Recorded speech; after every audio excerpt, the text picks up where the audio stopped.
In this video, we're going to go over a Week 9 cash lineup on the main slate for DraftKings. Hello, everyone. I'm Eric Lee. He's Michael Wiley, and we are the Fantasy Football Consultants. Michael, there may be the World Series going on.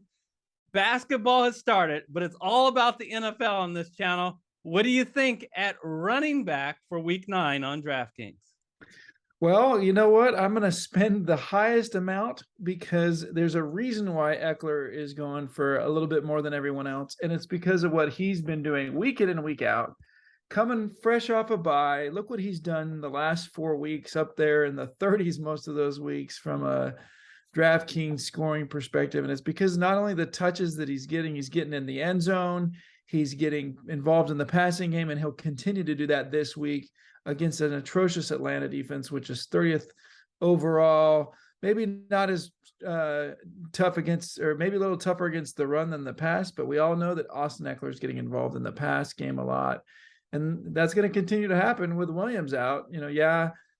His counterpart is back, but Williams is out. So I think it's worth the money. What do you think, Eric?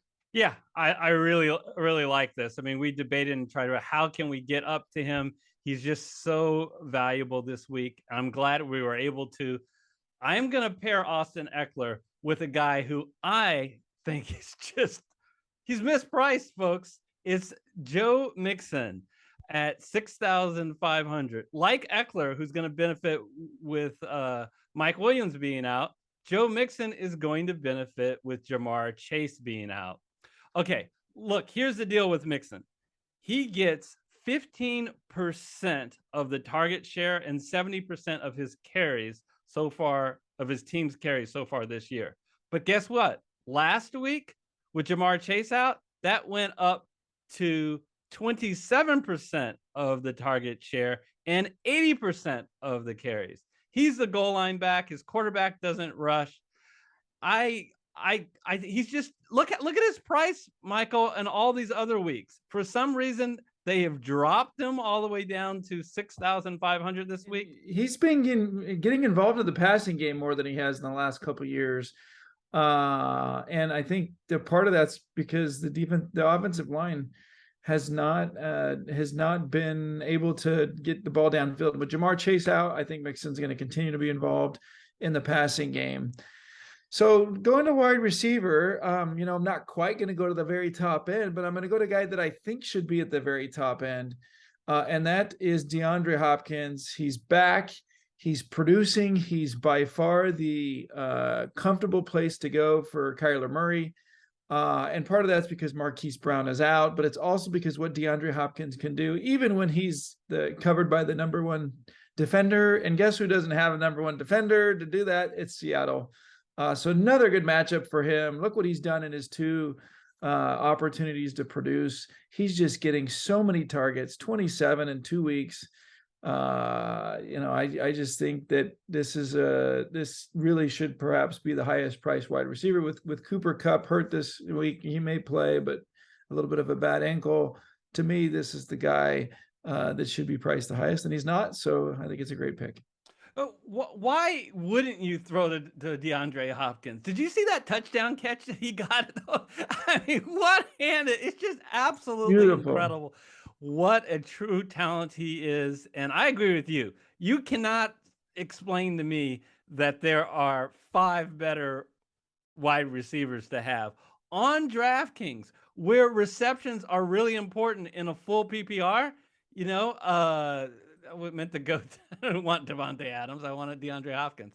That's a free 22 points he's got in the last 2 weeks, just getting receptions. So yeah, love his floor. Get him in our lineup. All right, Michael, 3 great players, but we have to save a little bit of money. But I'm going to tell you, I am not gonna save on talent. DJ Moore at only $5,800. This guy's just getting better and better. He, in the last 2 weeks, has gotten season highs in receptions, in receiving yards, and fantasy points. Now, why is that? Why in the last 2 weeks is all of a sudden he's doing so well? Well, 2 reasons. One, PJ Walker is actually playing better than any of the quarterbacks earlier this season, and he has a real rapport with DJ Moore. And also, Christian McCaffrey is gone. That allows lots of targets up in the air for other people, and it's been going to DJ Moore. Really like him for this price as he goes up against a below average Cincinnati defense. Yeah, no, he's obviously the star there. He deserves to get a little bit punished for his antics at the end of the game, which cost him the extra point. I think, as a lot of people would say, although it still should have been made.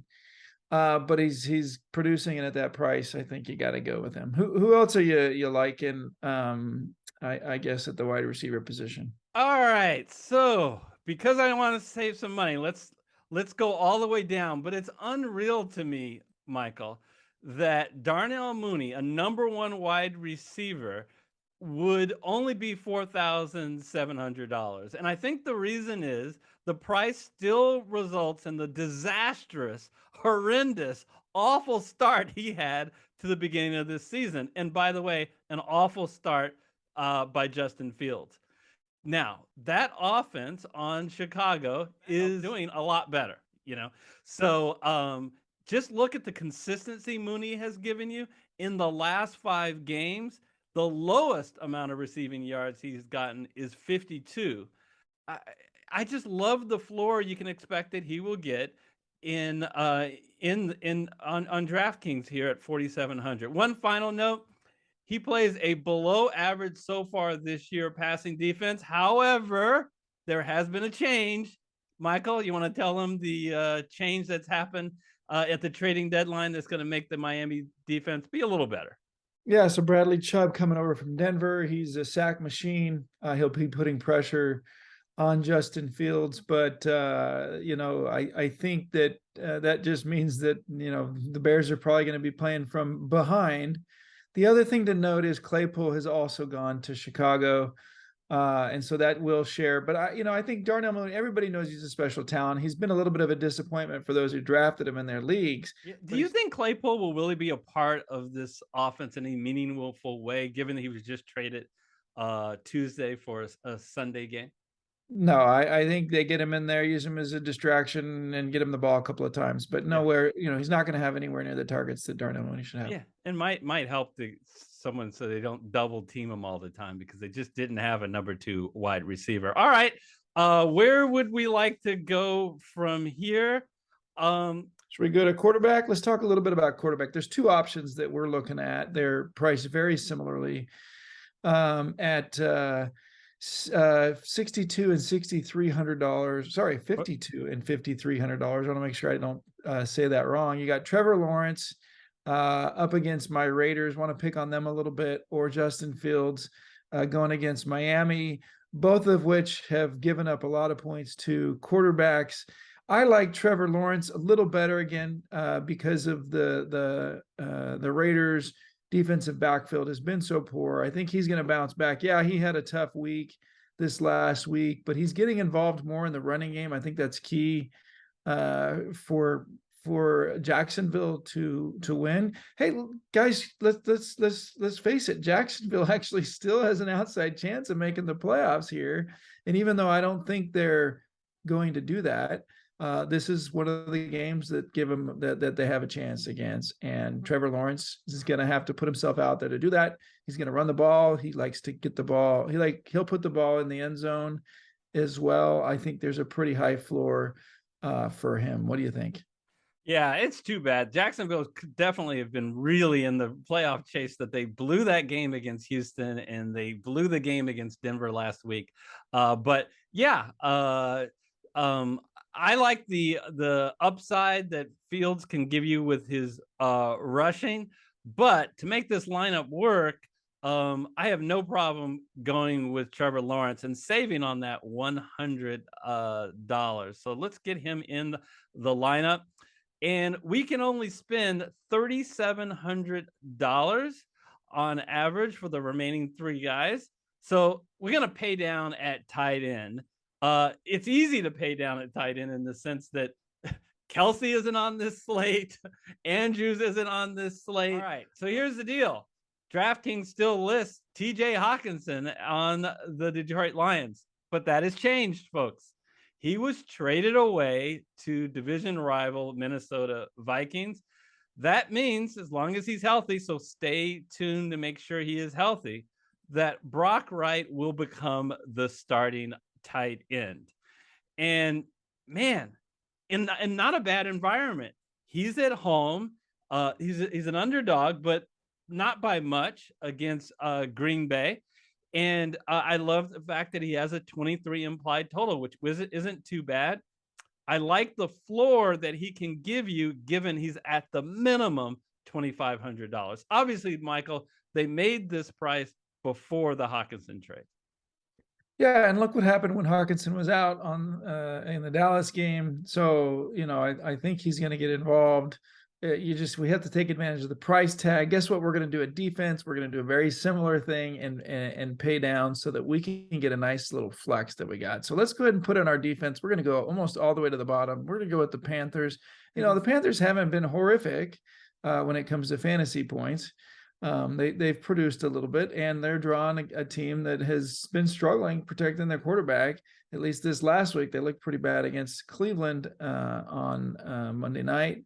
So I like paying down for that. So that I don't know if there's anything else you want to say about it. Just to say, they've been somewhat consistent in providing decent amount of fantasy points. So yeah, sounds good. So 2,300. So what are we going to do with the flex?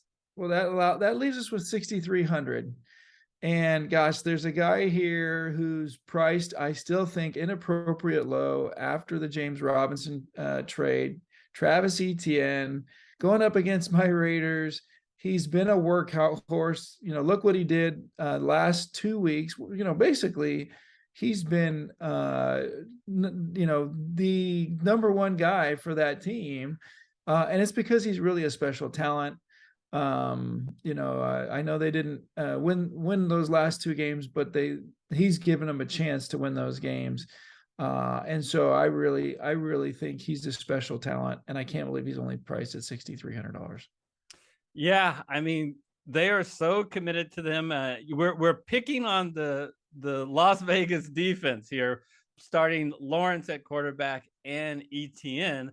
But look, they're the 25th ranked defense overall and 25th against the pass. So it is understandable.